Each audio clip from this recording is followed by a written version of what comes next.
ഭക്ഷണം എടുത്തു വെച്ചിട്ടുണ്ട്. ഇനി വിധി കേൾക്കാതെ എനിക്ക് ജലപാനമില്ല. ഞങ്ങൾക്കും എങ്കിൽ പുറപ്പെടാം.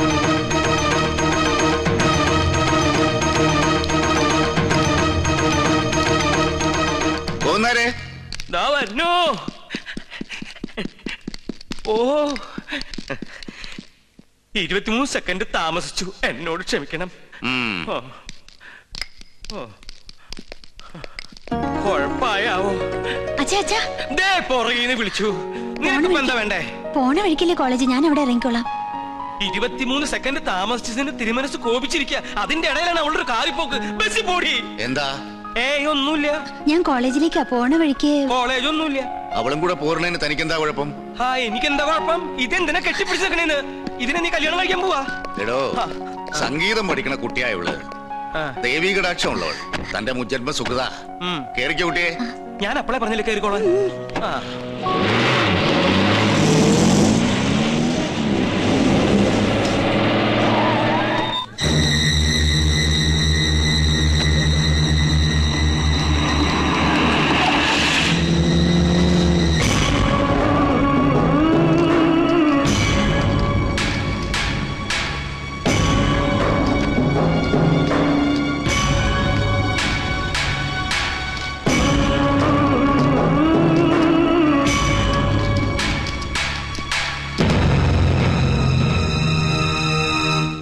After carefully considering all the evidences presented, the appeal is dismissed, confirming the decree passed by the lower court. Hindu പിന്തുടർച്ചാവകാശ നിയമപ്രകാരം ഉദയപുരം കൊട്ടാരത്തിന്റെ ഔട്ട് ഹൗസും അതിനോട് ചേർന്നുള്ള 5 ഏക്കർ പുരയിടവും മേൽപ്പടി കൊട്ടാരത്തിലെ നാരായണവർമ്മയുടെ മകളും ഇപ്പോൾ അറക്കൽ തറവാട്ടിൽ അബ്ദുൾ റഹ്മാന്റെ ഭാര്യയുമായ മാളവിക തമ്പുരാട്ടിക്ക് അനുവദിച്ച കീഴ്ക്കോടതി വിധി ഈ കോടതി ശരിവെക്കുന്നു.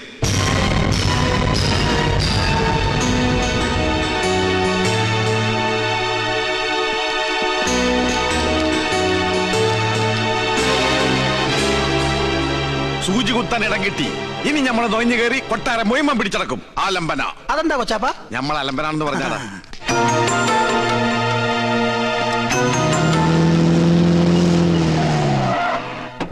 പടച്ചോൻ നമ്മുടെ വശത്താണെന്ന് ഇപ്പൊ തെളിഞ്ഞില്ലേ?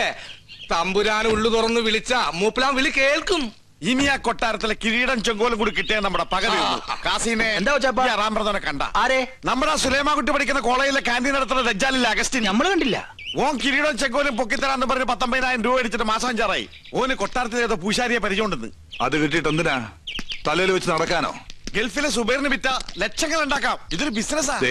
ഈ കള്ളക്കളിയൊക്കെ നിർത്തിക്കോ. പോലീസ് അറിഞ്ഞാ പിടിച്ചാകും. അതൊക്കെ സർക്കാരിന്റെ മുതല. ബാപ്പ പോയ ആരെന്തായി? ജയിച്ചടാ മോനെ, കേസ് നമ്മൾ ജയിച്ചു. ആഫീസിൽ ഇരുന്നിട്ട് ഇരിക്കപ്പുറത്തില്ലാണ്ടായി. കൊച്ചപ്പ നിങ്ങൾ ചന്തലോട്ട് ചെല്ലി, 4-5 കോഴി എന്ന് ഇറക്കണം. കോഴി എന്താണ്? നമുക്ക് മുട്ടനാടിനെ പഠിക്കാം. ഇന്ന് കേസ് ജയിച്ച ദിവസമല്ലേ? അതെ. ഇന്ന് ആട്ടർച്ചി ബിരിയാണി, കച്ചമ്പറും പപ്പടവും. വല്ലാത്ത പഹയന്മാരെ തൊള്ളൊരുത്തൊരു കൊയ്യ ഒരുത്തൊരു മുട്ടനാട്. കൊച്ചാപ്പ, ഈ കൊച്ചാപ്പക്ക് പിള്ളേരുടെ സ്വഭാവോ? ചിലത്തുണ്ട് പിള്ളേരുടാ. നബീസു, കേസ് നമ്മൾ ജയിച്ച്. നീ പഞ്ചായത്ത് കളിക്ക് കുറച്ച് സർവത്തിട്. ആ നബീസ, മാളവിക എവിടെ? എടീ, എല്ലാവരുടെയും സന്തോഷം കണ്ടില്ലേ? കേസ് നമ്മൾ ജയിച്ചു. എന്റെ അച്ഛൻ തോറ്റു അല്ലേ? കണ്ട തന്റെ ബന്ധുക്കൾ ഇപ്പോഴും മറക്കാൻ കഴിയില്ലെന്ന് മനസ്സിലായില്ലേ? ഇതാണ് രക്തബന്ധം എന്ന് വെച്ചാല്.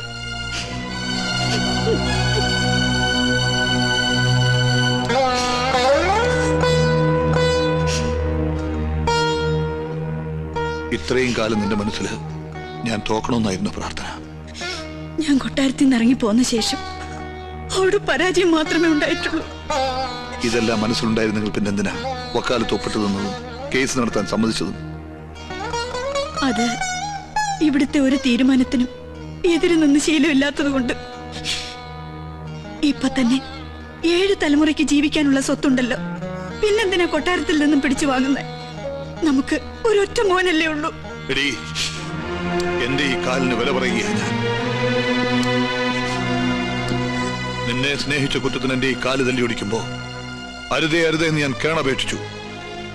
അന്ന് കൊട്ടാരം തമ്പുരാക്കന്മാരുടെ ഒന്നും കണ്ണിൽ ചോര ലവലേശം പോലും ഇല്ലായിരുന്നു. ആ കൊട്ടാരത്തിന്റെ അടിത്തറ കൂടി ഈ മുറ്റത്തെത്തിയാൽ അന്ന് ഈ കണക്ക് ഞാൻ തീർക്കും. അതുവരെ അവസാനിക്കില്ലൊന്നും. നിന്റെ കൈയും പിടിച്ച് അന്ന് ഞാൻ ഈ മുറ്റത്ത് വന്ന് കയറുമ്പോ സമുദായ പ്രമാണിമാർ പറഞ്ഞു നിന്നെ ഇസ്ലാമാക്കണമെന്ന്. ഞാൻ നിന്നെ നിർബന്ധിച്ചോ? എന്നെങ്കിലും നീ അമ്പലത്തിൽ പോണത് ഞാൻ തടഞ്ഞിട്ടുണ്ടോ? തിരുവാതിരയും വിഷുവും ദീപാവലിയും നമ്മൾ ഒന്നിച്ചല്ലേ ആഘോഷിക്കാറ്? ഞാനൊന്നും മറന്നിട്ടില്ല. ഒന്നും മറക്കാതിരിക്കാനാ പറയുന്നത്. കോടതി വിധി പ്രകാരം കിട്ടിയ സ്വത്ത് എനിക്കും എന്റെ മകനും അനുഭവിക്കാനല്ല, അപമാനിക്കാനാ. കൊട്ടാരക്കെട്ടിലെ തമ്പുരാക്കന്മാരെ അപമാനിക്കാൻ മാത്രം എനിക്ക് നിന്നോട് പറയാൻ ഒന്നേ ഉള്ളൂ, തടയരുത്. ഇതിലിപ്പോ അത്ര ദുഃഖിക്കാനൊന്നുമില്ല. ഹൈക്കോടതിയുടെ മുകളിൽ വലിയൊരു കോടതി അങ്ങ് ഡൽഹിയിലുണ്ടല്ലോ. ഇനി നമ്മുടെ അടുത്ത നീക്കം അങ്ങടായിക്കോട്ടെ. എന്തേ? വേണ്ട, കേസും കോടതിയും ഈ വിധിയോടെ അവസാനിച്ചു. ഇനി ഏത് കൊടികെട്ടിയ വക്കീല് വന്ന് സുപ്രീം കോടതിയിൽ വാദിച്ചാലും ജഡ്ജ്മെന്റ് ഇത് തന്നെ ആയിക്കൂടുന്നുണ്ടോ? വയ്യ. ഭഗവാന്റെ വിധിനിശ്ചയം മാറ്റിവെക്കാനാവില്ലല്ലോ. മക്കൾക്ക് അവകാശപ്പെട്ടത് അവർക്ക് കൊടുക്കണം. അവിടെ മാനുഷിക വൈരത്തിന് പ്രസക്തിയില്ല. സ്വത്ത് നഷ്ടപ്പെടുന്നതിലുള്ള ദുഃഖമല്ല, തലമുറകളായുള്ള ഈ കൊട്ടാരവും സ്ഥലവും കീറി മുറിക്കുന്നത് കാണേണ്ടി വരുമല്ലോ ഓർത്തിട്ടാ. അന്നേ അവന്റെ തലയറക്കേണ്ടതായിരുന്നു. അന്നും അച്ഛനായിരുന്നു എതിർപ്പ്. അന്ന് തലയറുത്തിട്ടാൽ നഷ്ടപ്പെട്ട മാനം തിരിച്ചു കിട്ടുമായിരുന്നോ? ഒരു വിധവയെ കൂടെ ചീത്തപ്പേരിനോടൊപ്പം പോറ്റേണ്ടി വന്നേനെ. വിധിപ്രകാരം നടപ്പിലാക്കിയാൽ ഔട്ട് ഹൗസും അതിന്റെ ചുറ്റുവട്ടവും അവരുടേതാവും. അവിടെ മുസ്ലിങ്ങൾ വന്ന് താമസം തുടങ്ങും. പിന്നെ ഇറച്ചിയായി മീനായി.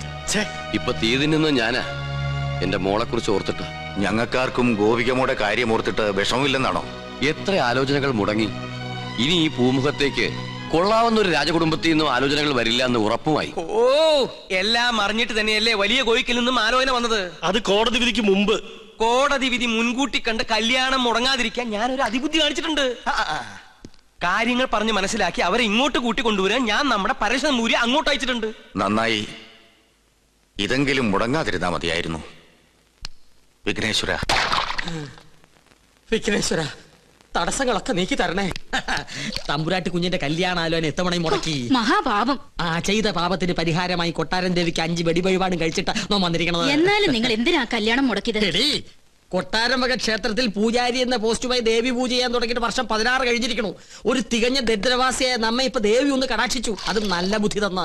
എന്തു ബുദ്ധി? കേട്ടോളൂ, ഈ കല്യാണം കൂടി മുടങ്ങിയ വാർത്ത കൊട്ടാരത്തിൽ അറിയുമ്പോ അവരാകെ ഒന്ന് പതറും. മനസ്സ് പതറുമ്പോ കവടി നിരത്തും. കവടി നിരത്തിയാൽ ഫലം ശത്രുദോഷം. പരിഹാരം പൂജ. കൊട്ടാരം പൂജാരിയെ നോമതി യാഗമാക്കി മാറ്റും. ഒരു സ്വയംവര യാഗം. അതിലാണ് നമ്മുടെ രാജയോഗം. നോം ലക്ഷങ്ങൾ അടിച്ചു മാറ്റും. ഈ 5 ഏക്കറും വീടുന്നോ സ്വന്തമാക്കും. ഇവിടെ നിന്നെ നോം രാജ്ഞിയാക്കും. അതുവരെ നിങ്ങളെ ജീവനോടെ വെച്ചേക്കോ ഈശ്വര. എന്താ ഈശ്വരൻ നമ്മെ കൊല്ലൂന്ന് നിന്നോട് പറഞ്ഞുവോ? ഈശ്വരനല്ല കൊല്ലാൻ പോണത്. നിങ്ങൾ കൊട്ടാരത്തിൽ നിന്ന് കട്ടുകൊടുക്കാന്ന് പറഞ്ഞ കിരീടവും ചെങ്കോലും ചോദിച്ച് ആ അഗസ്റ്റ് വീണ്ടും വന്നിരുന്നു. എന്നിട്ട് അവൻ എങ്ങോട്ട് പോയി? കൊട്ടാരത്തിലേക്ക്. കൊട്ടാരത്തിലേക്കോ? എന്റെ ദേവി! അഗസ്ത്യ! വീട്ടിൽ വന്നിരുന്നുവോ? പിടിച്ചു നിർത്ത്. നോക്കട്ടെ, ഇത് കുഴിയാണല്ലോ.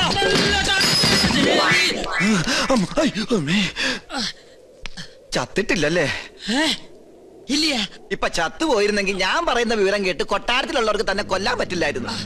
അഗസ്ത്യ, ഒരു 50,000 ഉറുപ്പിക്ക് വേണ്ടി എന്നെ കൊലക്ക് കൊടുക്കരുത് കേട്ടോ. ഒന്ന് പിടിക്കുക. അഗസ്ത്യ, കൊട്ടാരത്തിലേക്ക് പോവരുത് കേട്ടോ. നിക്ക. അഗസ്ത്യ, നോ പറയണതൊന്ന് കേക്ക. വേണ്ട. അയ്യോ, താനൊന്നും പറയണ്ട. കുറെ കാലമായി താനിത് പറയുന്നു, കുറെ കാലമായി ഞാനിത് കേൾക്കുന്നു. ഇന്ന് എനിക്ക് രണ്ടിലൊന്നും അറിഞ്ഞു പറ്റും. ഇത്രയും കാലം പറഞ്ഞ പോലല്ല. എന്തിനും പരിഹാരം ഉണ്ടാക്കാം. ഉറപ്പാണോ? ഉറപ്പാ. എന്നാ പോ. എടോ, തന്നോടല്ല, നമ്മുടെ വണ്ടി പോകാനാ പറഞ്ഞത്. ഒന്നുകിൽ താൻ കൊട്ടാരത്തിൽ നിന്ന് മോട്ടിച്ചേരാൻ തന്നെ കിരീടവും ചെങ്കോലും, അല്ലെങ്കിൽ താൻ അതിനായി എന്റെ കയ്യിൽ നിന്ന് വാങ്ങിച്ച 50,000 രൂപ എനിക്ക് ഇപ്പൊ കിട്ടണം. സാവകാശം വേണം. 10 ദിവസത്തെ സമയം തരണം. ദൈവത്തോർത്ത് സമ്മതിക്കുക. ദൈവത്തെ ഓർത്ത് 10 ദിവസത്തിനുള്ളിൽ കിരീടവും ചെങ്കോലും ഹാജിമാരുടെ കയ്യിൽ ഏൽപ്പിച്ചില്ലെങ്കിൽ പിന്നെ എനിക്ക് കോളേജിൽ ക്യാൻറ്റീൻ നടത്താൻ പറ്റില്ല. എനിക്ക് വീടും പറമ്പും മേടിക്കാനും പറ്റില്ല. തരാ ഉറപ്പ. സമാധാനമായിട്ടിരിക്കുക.